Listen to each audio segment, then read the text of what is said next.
Nakafeero Jovia Veronica wa myaka 24 mu mwaka gwa 2017 ng'ali mu siniya ey'okutaano mu lusoma olusooka yafuna eyamutengula okukakkana nga Musimbi eri amugema. Mu mwezi ogwokusatu yagenda mu nsonga ze ez'ekikyala mu bwe yategeezaako nannyini ensonga yeegaanirawo ekyamutiisa. Abazadde okutegeera kwali kulwala kwe yatandika okufuna entakera. Nga banzijanjabidde for like 2 weeks netuguyita musujja then omusawo n'ankebera n'agamba ndi lubuto. Maama wange n'antunuulira n'angamba nsooke nzikakkane tuve mu ddwaliro tudde waka tukyogereko. Bwe twatuuka ewaka reaction gye nali nsuubira tesi gye nnafuna kuba nali musuubira okunkuba okunkambuwalira naye yantuuza bulungi nnyo n'ambuuza nannyini mwana omumanyi. Ekyaddako kwali kukakasa Nakafeero nti alina okudda mu ssomero amalirize okusoma. N'angamba kati ekiriwo ogenda zaala wansi w'okulabirirwa kwange nze maama wo. Naye bw'omala okuzaala ogenda kuddayo ku ssomero eryo omalirize kiraasi zo nnyabo. Ekirungi abakulu b'essomero tebaamugobaganya. Yaŋŋambanga wadda mu olubuto olunnuma. Olubuto olunnuma.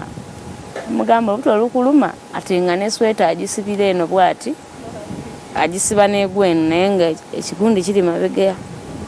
Oluusi noza nafunamu kuba ku bugonvugonvu n'atajja. Nengenda neŋŋamba omukulu w'essomero omwana simulaba kati ne tumufuna olunaku olumu nga ze n'asoma. Ye engeri gyali nti mukyala mukulu asobola okiraba nti waliwo ekitagenda bulungi.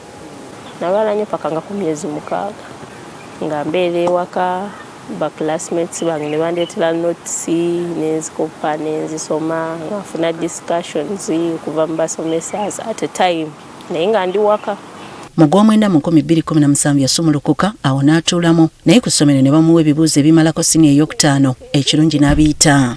Ne tutuula ewaka ne bazadde bange ne tukola program nziza ku ssomero ne tufuna omukyala watulabiririrako ku mwana wensobola omulekanga.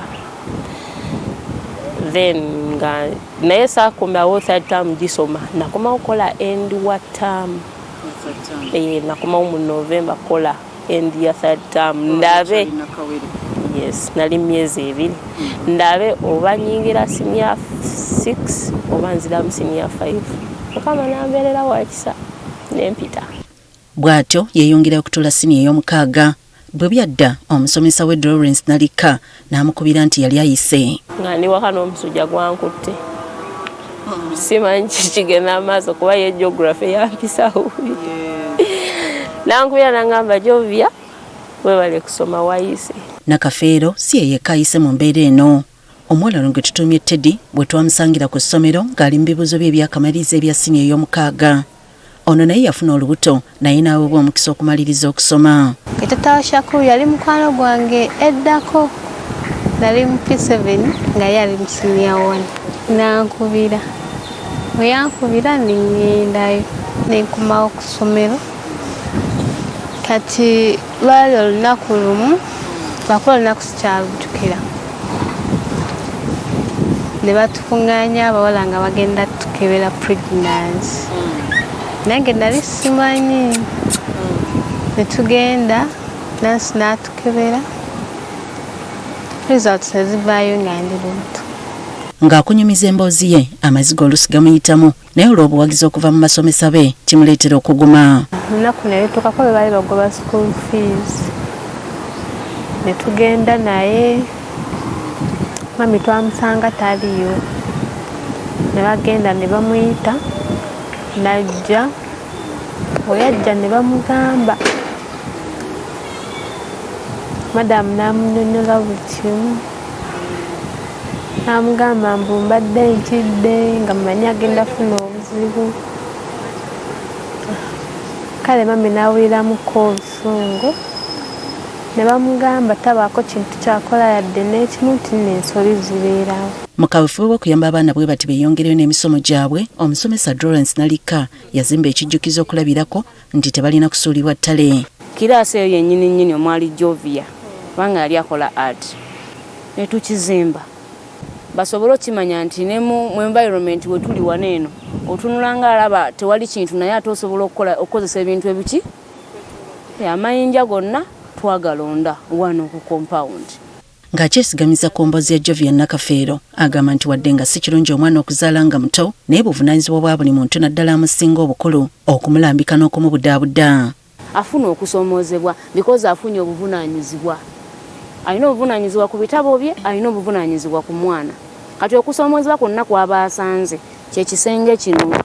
Eri muntu akuteerawo buloko mu bulamu n'oyitawo senga aba akulemesezza okufuna omukisa gwo aba akutemyeko. So kati zino challenges kati wakati awo ali musika omwana ono kyokka naawe nange kyemu nange njagala atuuke ndi mu yes ino okubeera. Ekikolwa kino bimu ku bigobererwa mu ssomero li Onwards and Upwards erisangibwa e Bulowa mu Wakiso. Olw'ensonga nti omwana omuwala ye mama w'eggwanga enkya nti oba okutte ku mwana omuwala kitegeeza nti ensi yonna oba osobodde ogiyamba. Bakutuuza ne bakubuulira culture y'essomero bwe litambula era bw'oba ovudde mu ssomero eddala ng'ozze kukola mu lino olina okwadijasitinga okusinziira ku policies. Wabula wadde basimbisira ku mwana omuwala n'ow'obulenzi tebamusudde mu guluka. Tuba tetumulese mabega olw'ensonga nti bulijjo abaana abalenzi abali ku lino essomero tubategeeza nti olw'okukwata ku mwana omuwala tekitegeeza nti omulenzi tuba tumulese emabega. Tukibalaga nti bulijjo omwana omuwala kitonde kinafu, omulenzi ate gw'olina okuwa omuwala ki support. So era abalenzi abasomera ku lino essomero bakimanyi bulungi nti abaana abawala balina kuyambibwako okubanga basobola okutuukiriza ebiruubirwa byabwe by'okubeera mu lino essomero. Emboozi eno eyongera okukubiriza gwe atulaba nti omwana okufuna olubuto ng'asoma wadde ekikolwa kibi muyamba amaleko emisomo gye kubanga bw'osomesa omwana omuwala toyamba ye yekka wabula bamwetoolodde eggwanga lye n'ensi okutwaliza awamu. Susan Nanyanzi, Agafeeyo ku Spark TV.